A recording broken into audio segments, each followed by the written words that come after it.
Here's how you can create a scroll bar in Excel like this.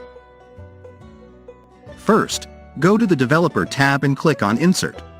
Choose the scroll bar option. Make any necessary adjustments.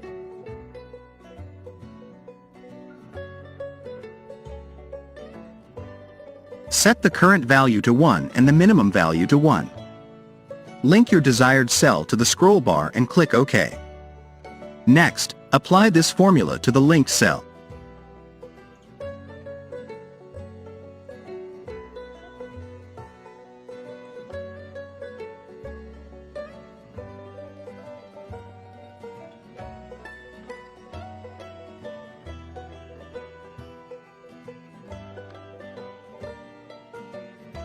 Once you have entered the formula, drag it across to the right and down to cover the desired range.